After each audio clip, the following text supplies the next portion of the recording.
just like on Google Maps or anything that you use, first you have to set your destination to know if you're making progress or not. If you don't know where you're going, then you can't gauge. You might just be going around in circles. Am I getting to that restaurant? I don't know, because I don't know where the restaurant is. So firstly, set where you want to go, even if it's just the next step higher. I want to get some extra money a month. Or how much is that? And by what month? Or I want to get a title, or I want to get promoted. Okay, by when? And what is the title? Set that as the destination, and every day you can see if you're getting closer to there or if you're getting away from there.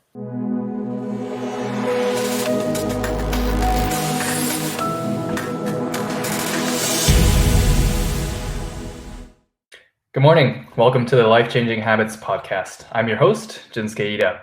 I have another interview in English for you today. So today my guest is called Francis Fung, who is a British career coach who is helping professionals all across the globe, including Japan, to gain clarity in their careers and build confidence so they can find that impactful and happy career that can be elusive to many. Francis himself has had his own struggles with clarity in his career and has been in a very wide range of jobs, including which range from retail, sales, management, office temp, waiter, stockroom, designer, teacher, UX research, global UX speaker, advertising director, and now, through a ton of personal development, self-reflection, and a positive mental attitude, he's found a new calling as a career coach. Some of his core beliefs are anything is possible, everything is what we choose, and what if I regret not doing that? I'm quite interested to find out more about Francis's personal journey and his personal philosophy about gaining clarity in his career. So without further ado, let's welcome in our guest today, Francis Fung. Hi, Francis. Thanks for coming on the show. Hi, Jinsuke. Thanks for having me. Thank you. It's a pleasure. So I want to get right into it. Yes. So as far as I know, you've been in Japan for 11 years now. Is that right? Yeah, it's 11 years. It's gone by so quickly. It really has. So tell me about your journey that led you to Japan. Right. Why I'm laughing already is because it's funny when I think about it. 2009, I had just turned 30 years old, and I thought, hey, you know what? I work hard, and I'm going to treat myself to a trip. And so I bought a 2-week ticket, and I came backpacking with my friend to Japan, and during the 2 weeks I decided I loved it so much I stayed in Japan, and it's been 11 years now.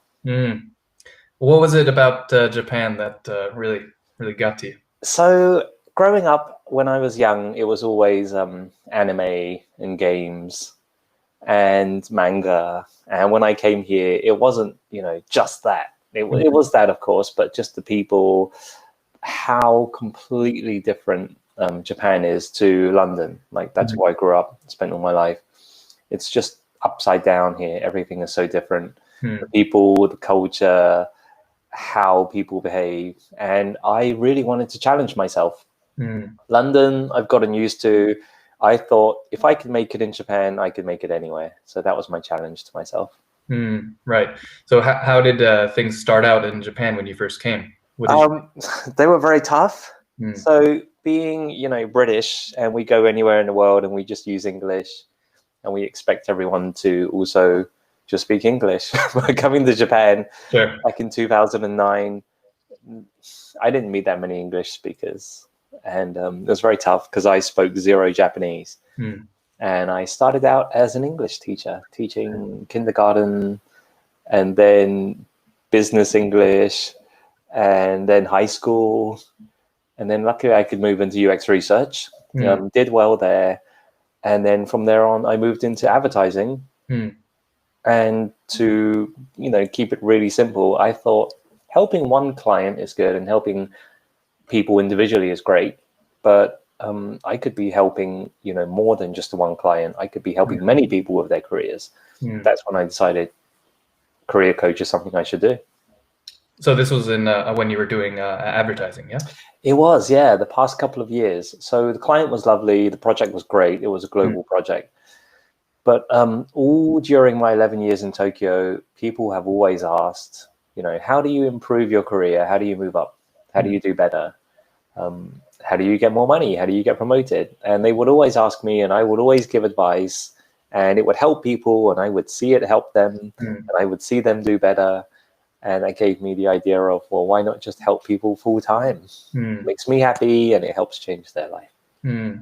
Right. What were some things that you felt like you did well in your career, and what is it that kind of brought others to you for advice in your own? So to kind of put this in the most humble way possible, every time I go into a job, whatever level it is, and whatever role, no matter how high or low paying it is, I always make it a mission to, can I, within this job, move up a level, at least a level? Or can I get promoted in this job? Or can I do my best in this job? And so every single job I've had, I've either been promoted, or I've got more money, or a better title, or more responsibility by doing better. And that is what people could see. So for example, in the UX job, it was in a Japanese UX research company doing global projects. But could you explain what UX is for those? Yeah. User experience. So we were doing user testing on products. It could be physical products, it could be digital products, but we were testing out how, for example, a website made not in Japan, how that would work with Japanese users in Japan. Could they use it properly? Could they understand it? Could they work their way around it? We were doing user research on that. And the company itself, most of the staff spoke Japanese. My manager spoke English and a few other team members. But even in a Japanese-speaking company, and I didn't speak much Japanese, I thought, how high can I go here? And I did. I got promoted. I had my own team. I became department manager.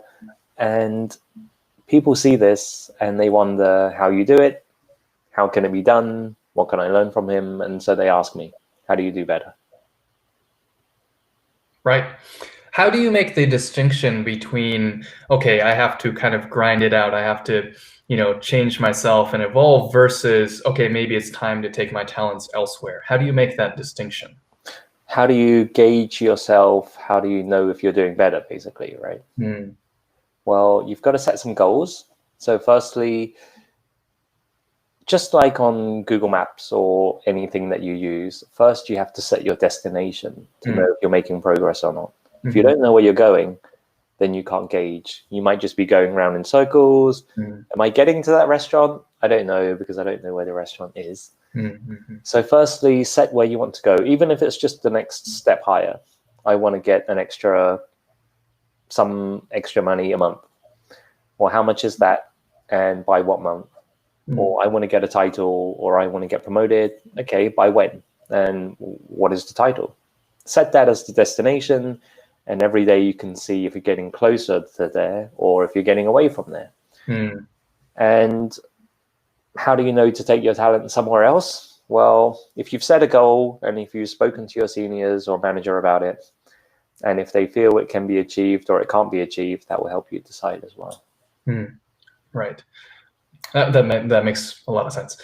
So I want to get your thoughts on, I guess, purpose in career. I think it's very it's a difficult thing to have go about your job on a daily basis with a sense of mission and purpose, because when you break down a job, it really kind of, if you only zoom into the micro level stuff, it breaks down into a bunch of individual tasks, and it's hard to picture that as a purpose or a bigger, larger mission.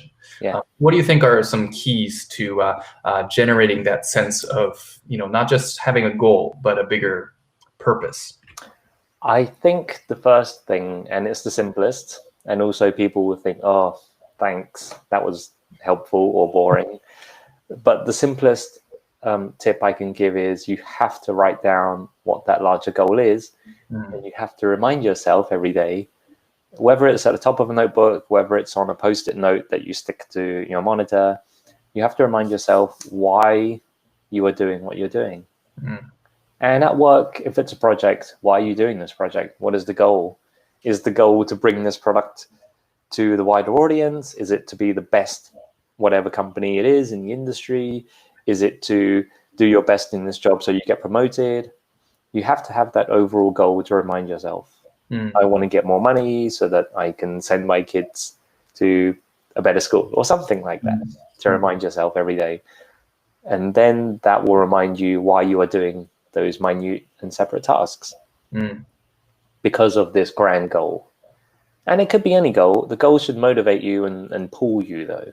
It can even be because I want to buy a PS5 or I want to go on holiday next year when we can. And let those goals pull you, and that should remind you, this is why you're doing this email, because of the larger goal. Right. So generating a why, I guess, in a sense? It is, yeah. Everything in life, we need our why. And our why and the purpose is pretty much the same. It's just another way of phrasing it. But without a why, you will just become like a robot, just doing tasks because someone said, or because you want to get paid. But you've also got to remember, well, why do you want to get paid? What do you want to do with the money? How is it going to help grow your life? How do you get more money to grow your life even more? Like, you have to keep reminding yourself of the why. Not enough people know their why. No, I totally agree. Out of curiosity, what are some of the whys that drive you at the moment? I have so many. Well, that's a good thing. What are some people? If you're going to ask, there's this exercise that I do with myself, and it's called the 99 wants list. It's basically a list of 99 things that you want, brackets, and why. There are some really simple answers, but it does get quite deep. So, for example, I want to be rich. Like, everyone says, I want to be rich. Well, why do you want to be rich? You got to go deep on that. So, for example, let's take I want to be rich. I'm pretty sure a lot of people can relate to this. Firstly, why do you want to be rich? Well, because I want more money. Well, why do you want more money? Then it goes a bit personal. Because I want to experience things before I die. Well, what do you want to experience? I want to go to all the places that I want, and I don't want to worry if I can afford to stay in a hotel or not there. I want to go visit all these places because the world's so big. I don't want to die and just feel I've only ever been to 4 countries.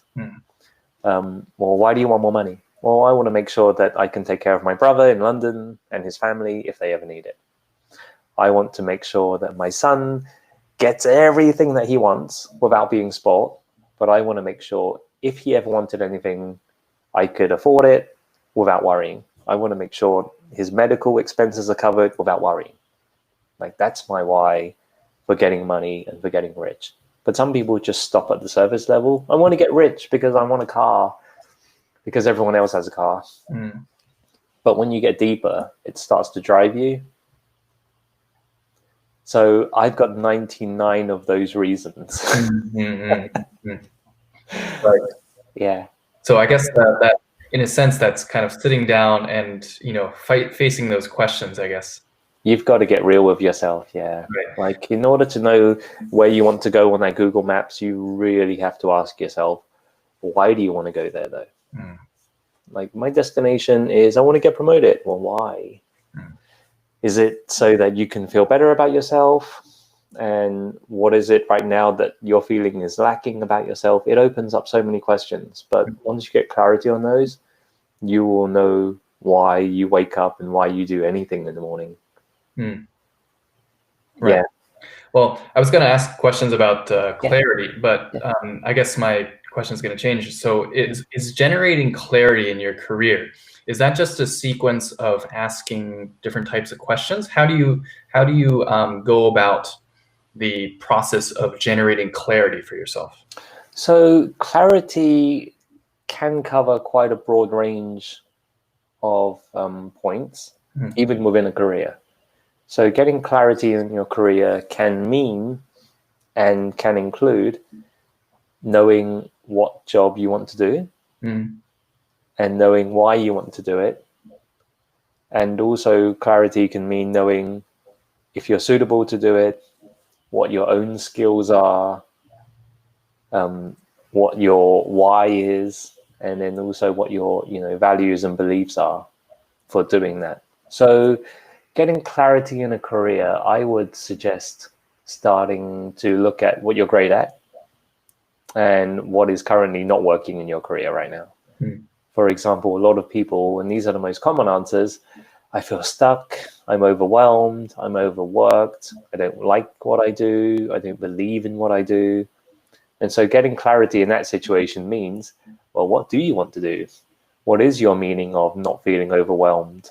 What stress level or what level of pressure can you take in order for you to feel happy and also productive?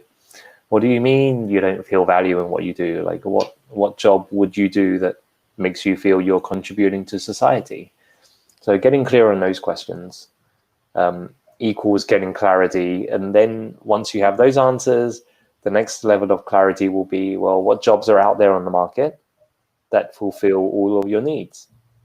What job out there can make you feel valuable, make you feel helpful, and also doesn't stress you out? So all of those equals getting clarity, yes. Right. What are some ways that, in your mind, people get stuck or overwhelmed in the first place? And it depends on the person, and it depends on what they mean by stuck, but some most common answers for feeling stuck are, I feel like a hamster running on a hamster wheel. Right? My job is a hamster wheel. I keep doing all I can, full speed, every day. I give it everything, but I don't know why I'm doing it. I don't know where it's going. I don't know when I can get off. All I know is I'm working. I get paid every month. I get 2 weeks off a year, if I'm lucky, and it's not even continuous. And I don't know how many years I'm going to have to do this for. Am I going to do this until I die? And why am I doing this job? They know basic reasons such as, well, everyone's got to work, or because I need to get paid, or because I need to pay the bills. Well, what's your plan? When are you going to get off the wheel? When are you going to change the wheels? When are you going to stop being a hamster? All of these questions, when you ask them, I don't know. I've never thought about it. That is when they start feeling stuck. When you can't see a way out, or when you're going on your Google Maps and you're just going in circles, you don't know where you're going, that's when you feel a bit stuck. A bit. Not a bit. And when those feelings build up, and when you feel too unhappy, when you feel you wake up with dread, like, oh, I don't want to go to work today, or when you wake up and you feel, is it Friday yet? Or when you wake up and you feel, oh, thank goodness it's Saturday, or it's the weekend. Or when you feel on a Sunday night, I don't want to go to sleep because that means it's going to be work tomorrow. That's when you start getting overwhelmed by all of these unanswered questions. So yeah, that's kind of the most common things I see from people who say they feel stuck or overwhelmed. So you primarily help people in Japan, but you've also coached people overseas. Are these more prevalent in Japan, or are there any kind of geographically specific problems that people face? I would say it applies everywhere around the world. Why I've coached more people overseas than I have in Japan is purely because of I coach in English.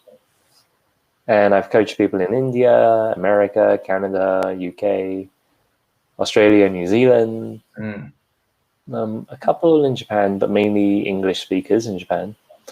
Another reason why it may be more prevalent outside of Japan is because people are more used to seeking help, opening up, talking about their feelings about work outside of Japan. Whereas in Japan, there's very much a feeling of, I've got to be patient, I've got to gaman, I should be grateful that the company gave me a job, or I should feel lucky in this time, especially right now, for even having a job.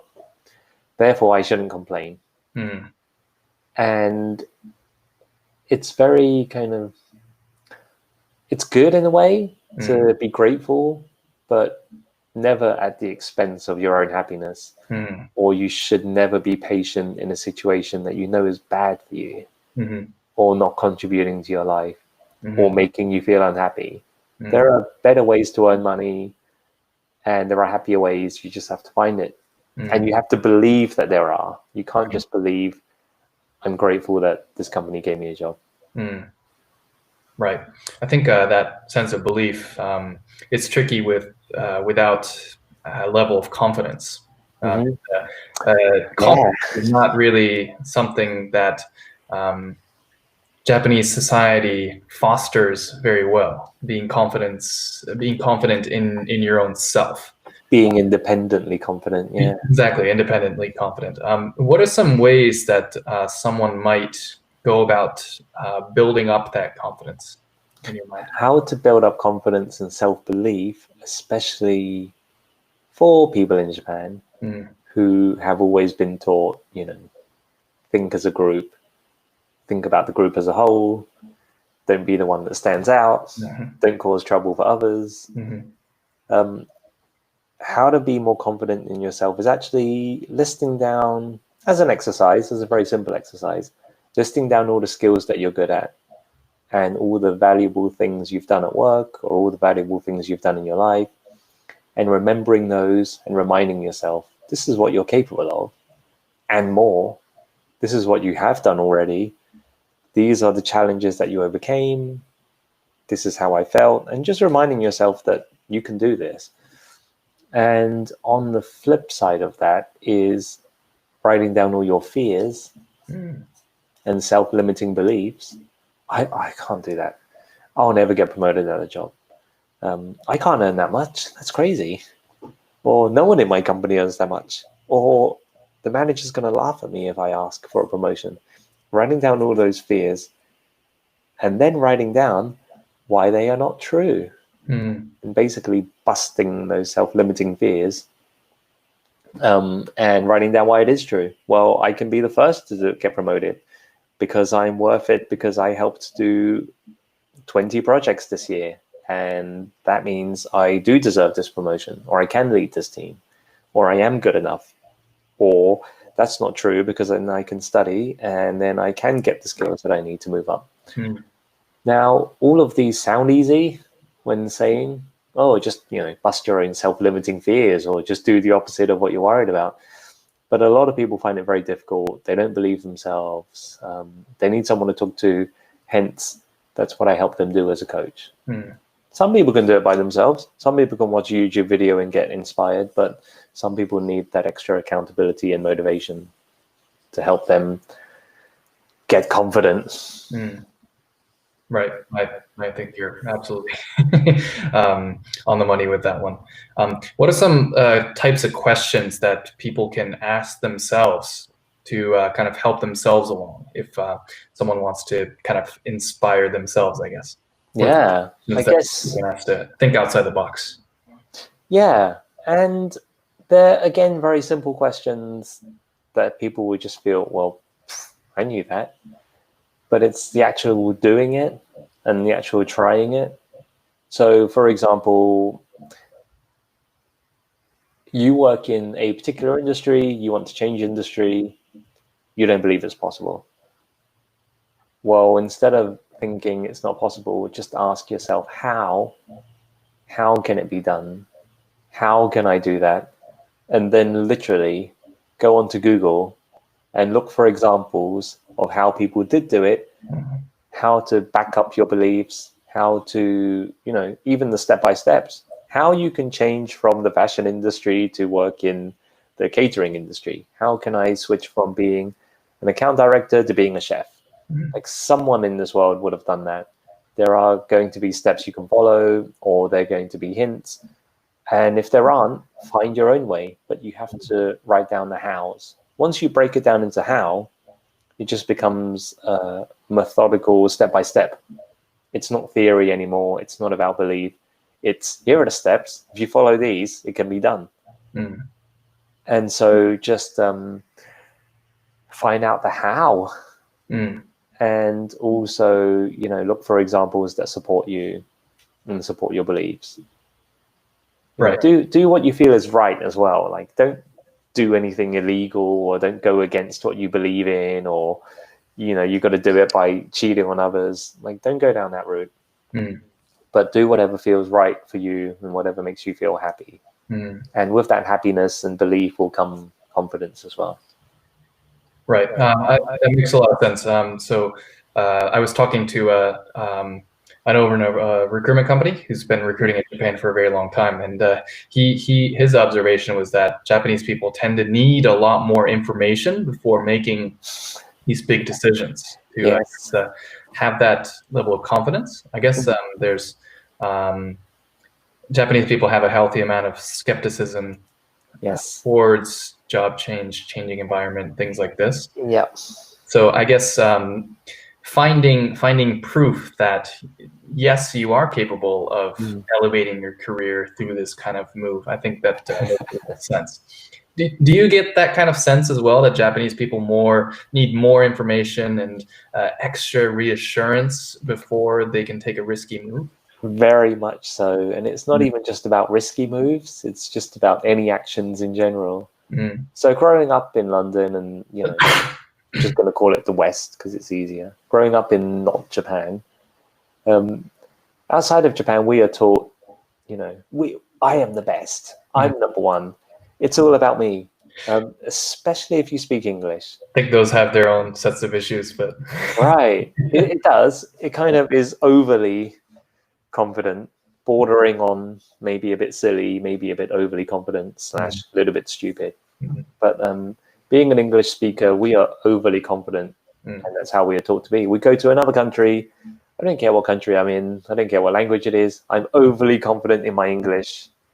I'm going to try everything. Like, I came to Japan and maybe I knew 2 to 3 words. It was like arigato, and one was sayonara, and one was konnichiwa. Like, and then you tell people, yeah, I speak Japanese. Yeah. Konnichiwa, I speak Japanese.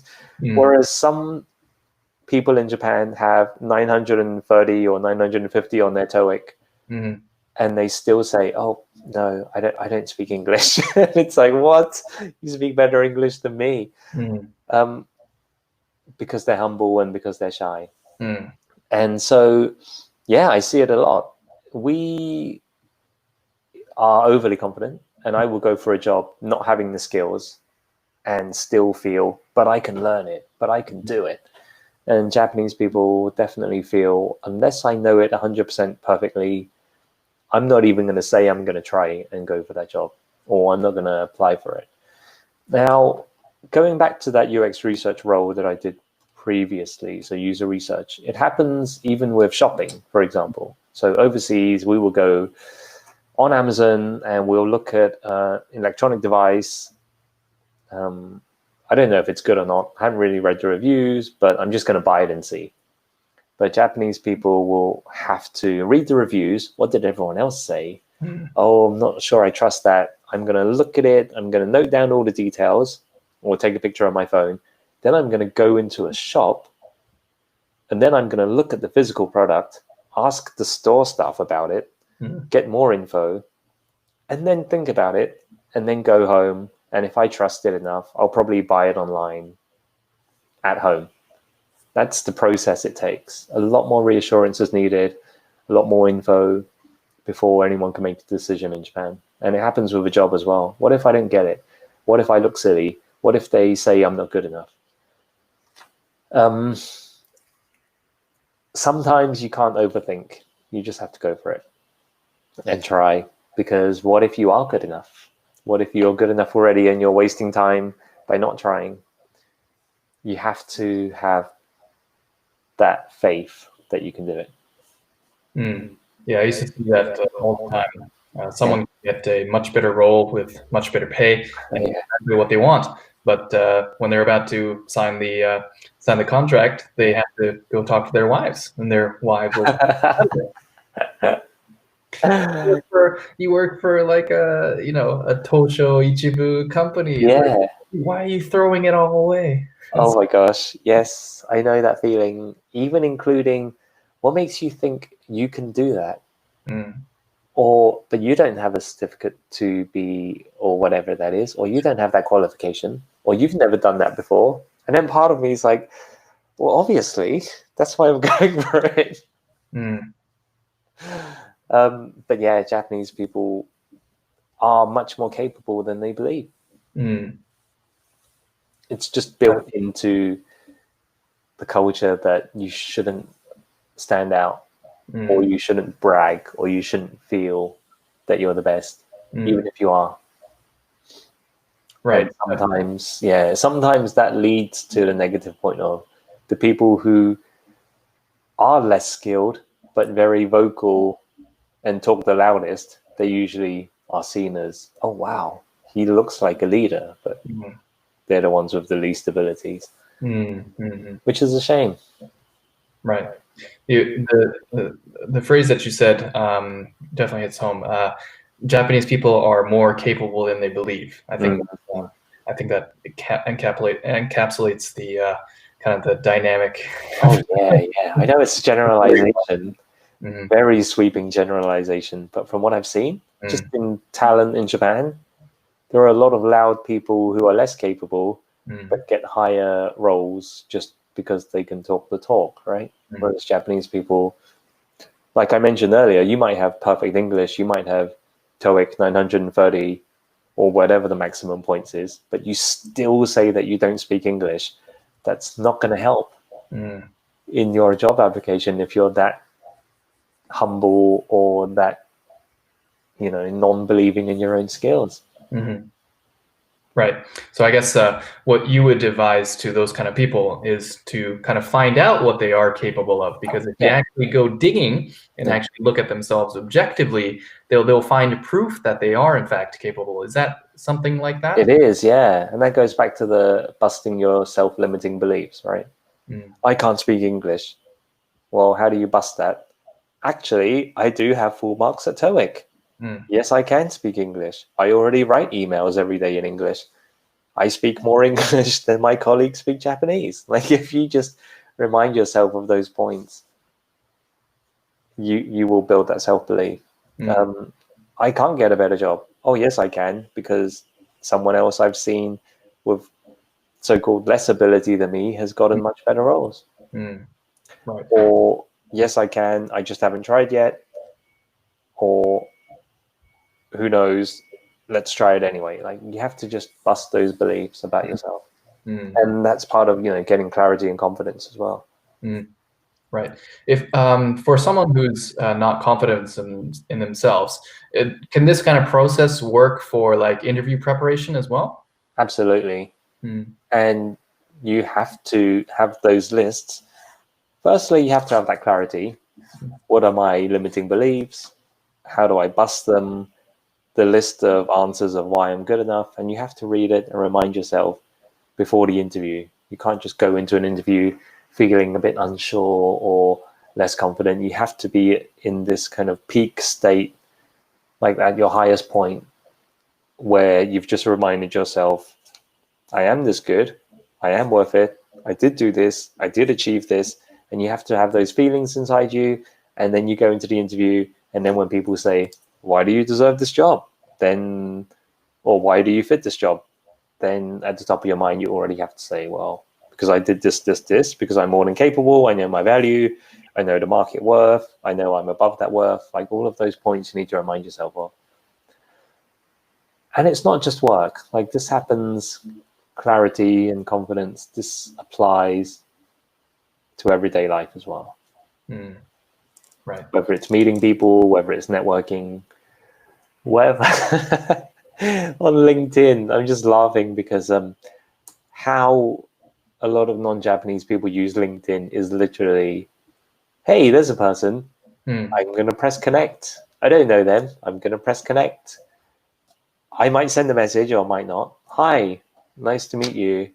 You look like an interesting person. Let's connect. Whereas Japanese people are very much, I can't connect with them because I don't know them. And it almost defeats the point and almost is limiting your own opportunities, right? And the whole point of LinkedIn is to connect. Yeah, LinkedIn is still such an underutilized social media. It is, yeah. I think there's only like 2 million or something users.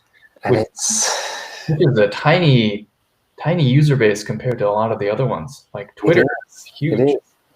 And a lot of jobs that people want, or that a lot of aspiring and progressive Japanese employees want, global companies, global facing roles, bilingual roles, a lot of those are only advertised on LinkedIn.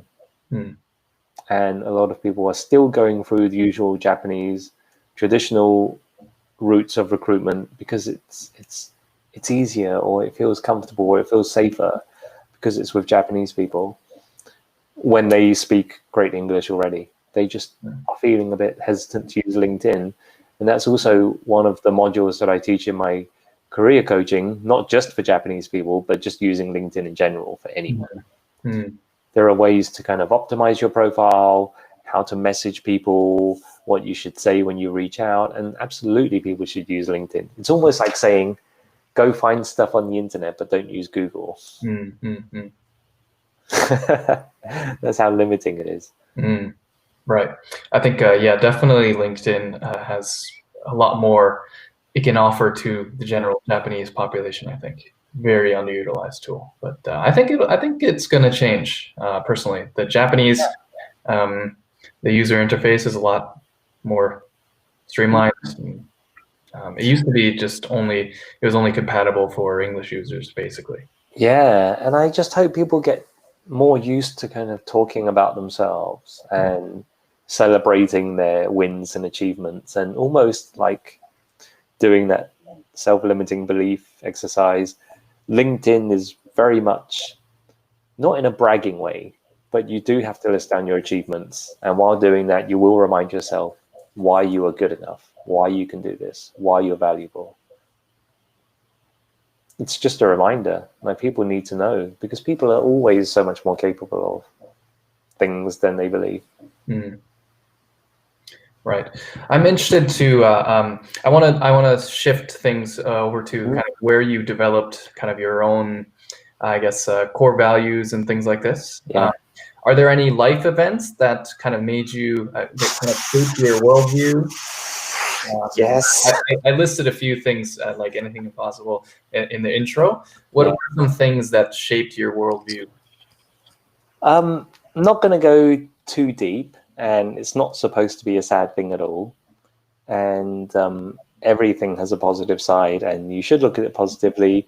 But one of my phrases is, what if I regret not having done that? Or what if I regret not doing this? Let's take the most recent change, switching to being a career coach from a, quote, very safe, good, secure, well-paying advertising role as an account director. Why would you leave that and throw that away with a global client just to become a career coach that you've never done before? And that purely was because of COVID and the pandemic. What if I unfortunately was someone who had it and I passed away? I would definitely regret not having tried to help more people. That's a very recent and close to home example. Like, unfortunately, there are also people I know who have family members who were affected, and unhappy things happen. And for those people, I also do wonder if they maybe would have felt if there were things that they would have liked to have done. And we're talking half a year within the same year still, these events. Now, what if I didn't do that? And what if something bad happens? So that's always one of my drivers, in a positive way. The other biggest life event changes were definitely in the most positive way possible. My mum passing away and my dad passing away. And every time I feel, were there things that they wish they would have done? And I'm pretty sure there were. And I don't want to be in a position where I feel there are things still left to do. Whatever you believe about heaven or the future or reincarnation or the next life, that's great. But what about this life? What do you want to do this life that you should do in this life? So that's a big life-changing event. Just people around you as you get older passing away.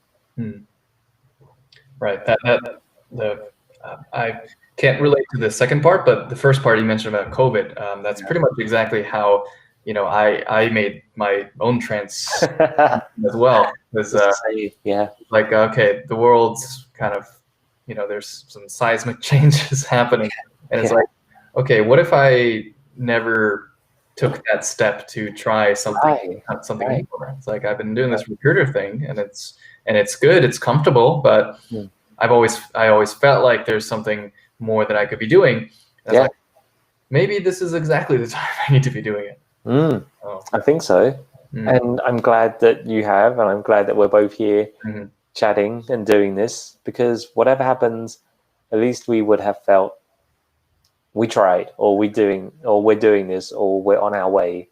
Because both you and I can get a normal job anytime. We have that belief. It's going to be easy. We know we don't want that, which is why we're trying this. Right. Do you think it's a helpful exercise for people to kind of look over their past and kind of change the way they view things, like changing the interpretation of past experiences? I don't think I articulated that well, but I understand. Do you think it's helpful to go back and look at events? And how I would interpret that is it useful to go look back on past events? Yes. Something like that, yeah. But only if you're going back to look for the positive lessons that you can learn. Right. It's never useful to dwell on the past. It's never useful to go back and feel sad, angry, jealous, envious, down, or negative about what happened, because you literally cannot change it. Like, I know it sounds cliche, no, you can't change your past, but it's also very true. It's also true. You can't change the past. There's nothing you can do about it. The only reason for going back to think about it is if there was a helpful lesson that you could learn from it. Oh, something sad happened, something really bad happened. Yeah, I'm sure it did, and I'm sure it was bad, and I'm sure it was very sad. But if you're going to think about it, what is the good point that you could have taken from that? Well, that made me feel grateful for what I have, or thanks to that very sad and unhappy event, I could now meet the people that I've met now, or I could be with the person I'm with now, or that led me to where I am now. Like, literally, you cannot be where you are without all of your past events happening. Even you and I on this chat, both being in Japan, having this chat, this would never have happened if one of those past events that we thought was bad didn't happen. And we're only here and being able to think like how we think, and being grateful, appreciative, learning about self-growth and development and helping others. We can only get to this stage because of some bad stuff that happened before. Because someone passed away, and because you regret not doing that with your parents. That's what's led me to self-growth, development, making sure I don't get that feeling again in the future with someone else or my other relatives. So yeah, definitely look back at past events, but what can you learn from them? Right. So just going back to go extract those valuable life lessons, or to kind of reframe the way you viewed things so that you can turn it into an empowering belief rather than something that's limiting you. Is that correct? But only if you must. Where you can, I would not spend so much time thinking about the past. Rather look at the future. Is that? Yeah, and also, where you are right now and the steps that you need to take right now. So have that future goal. Don't spend too much time thinking about the future too. Like, use it as a reminder of where you're going, but don't just focus on the future all the time and not do anything today. A lot of people talk about visualization, and I agree, but only as a motivator, only as a driver, only as a reason to pull you forward. Don't just keep thinking, I don't have to do anything today. I'm just going to think about how good it's going to be in the future. But if you don't do anything right now, nothing's going to change. And if you want more cliched phrases, it's, now is all we have, or, we can only change things now. And it's true. So have that future goal, but don't spend too much time thinking about it and not doing anything today.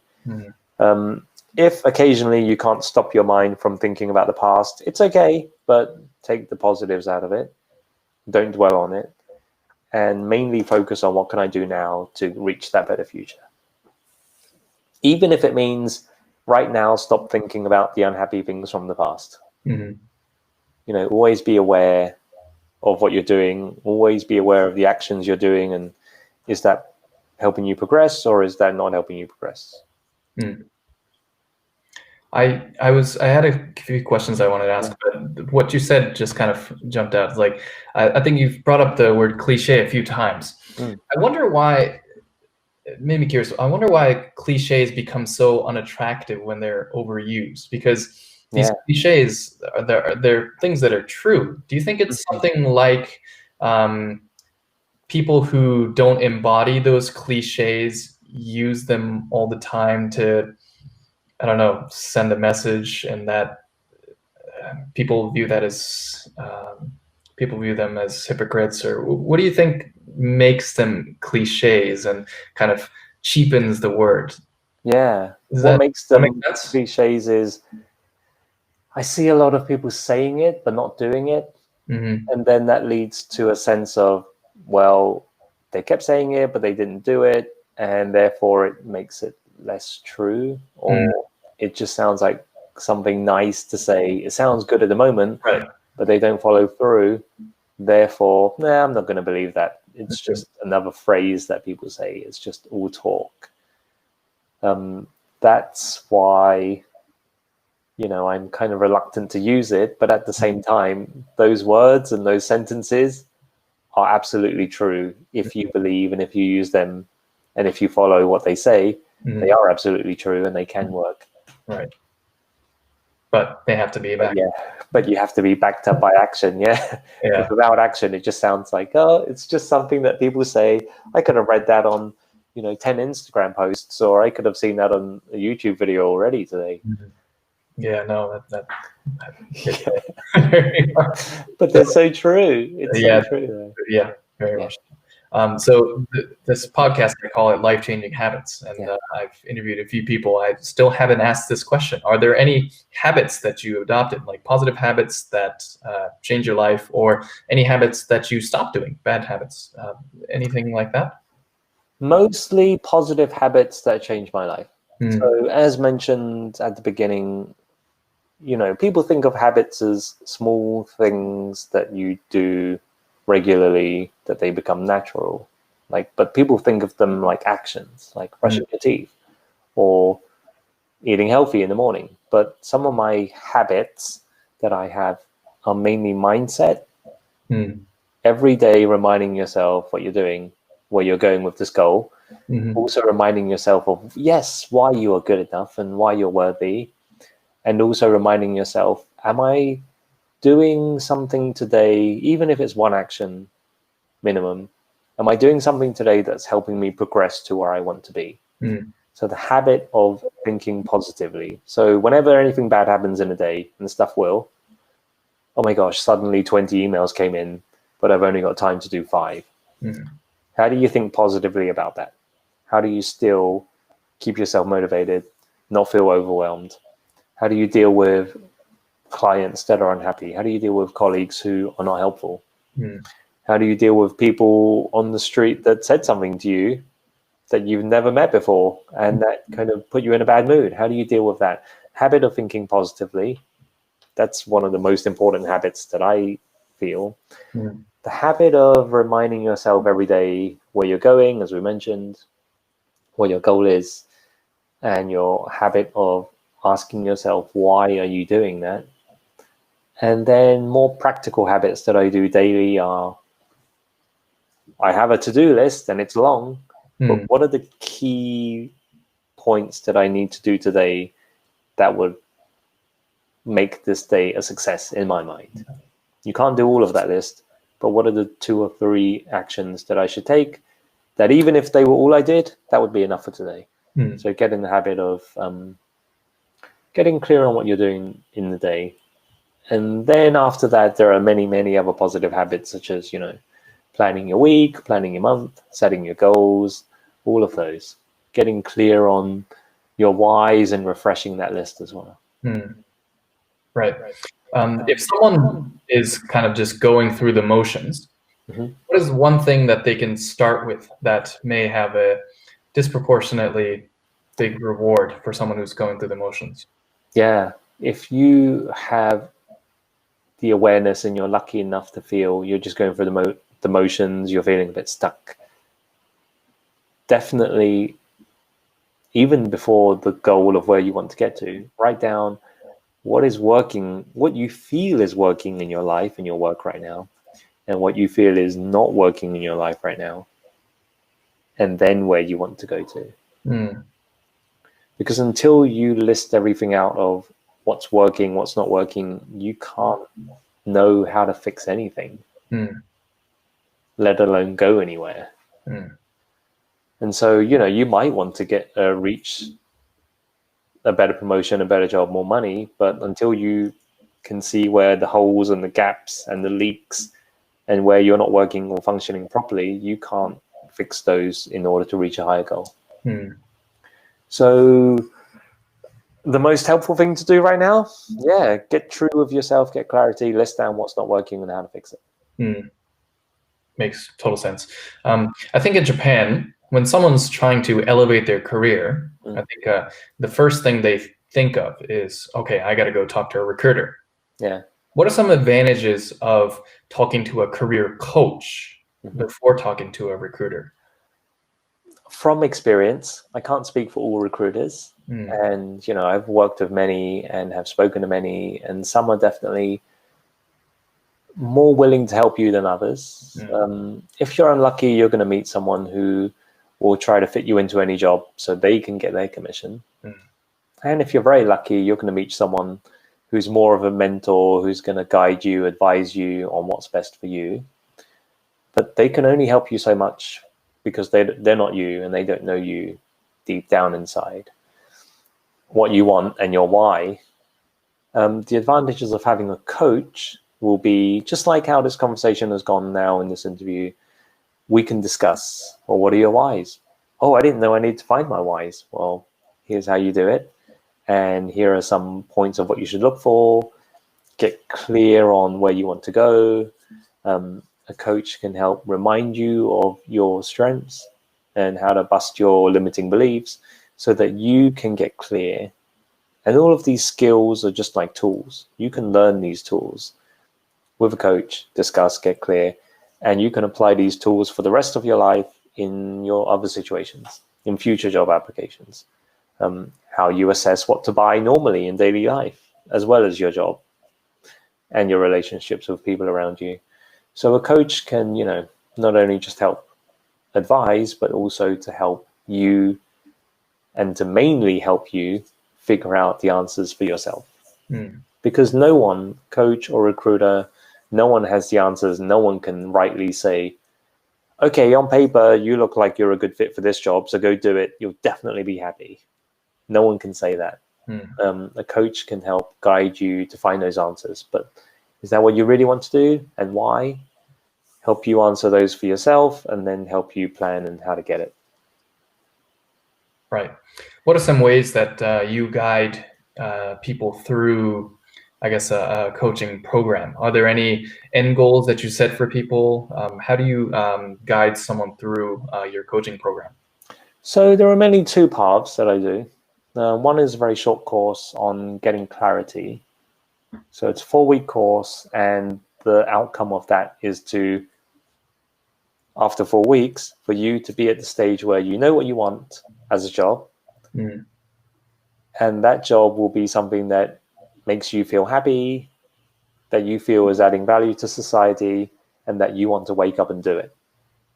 That's the end goal. And in order to achieve that, you need to get clear, as we mentioned, on your whys, why you want that job, what's it going to do for your life, why you're great at that job, what are the points that you need to fix, and then also the milestones on how to get it. And also bust your limiting beliefs so you feel confident enough to go for that job. That's the short version. The long version includes also confidence and interview and mindset work. So first is getting clarity. Second is building up your confidence and your interview skills so that you can go into an interview and talk and ask for what you want, answer why you're great at that job, how to do your social branding and your profiling, because we mentioned LinkedIn is super important. And nowadays, even before looking at a CV, recruiters and hiring managers will most likely Google your name, look at your social profiles, see what you're really like, and have those all aligned is very important. And then thirdly is how to apply and network and get that job, and also how to leave your current job properly, so that you don't just leave and bye. No one knows what they're doing next. How to do a proper handover, how to keep good relationships with your company, but also, applying and networking and looking for jobs and getting them is the third part. So the entire process, basically, from getting clarity on what you want to actually applying for the job that you want with confidence. Right.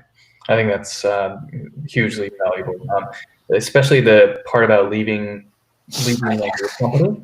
Yeah. So that's such a I don't know what it is about Japanese society, but people are very they're terrified about actually telling their boss that they're going to leave. Yeah.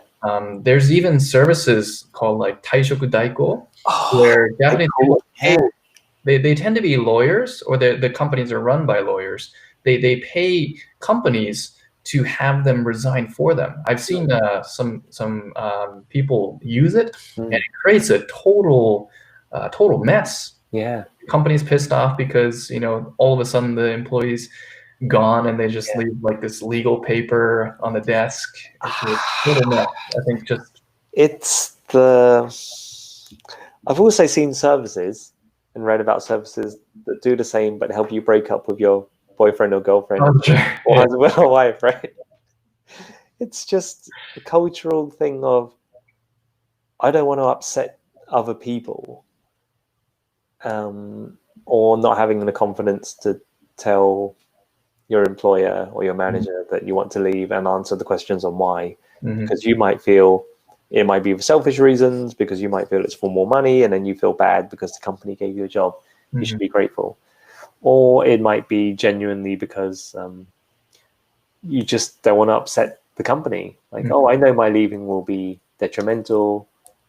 I don't want to be the one to tell you that. I'm going to get a lawyer to tell you it's easier. But it's all about confidence, and it's all about your beliefs still.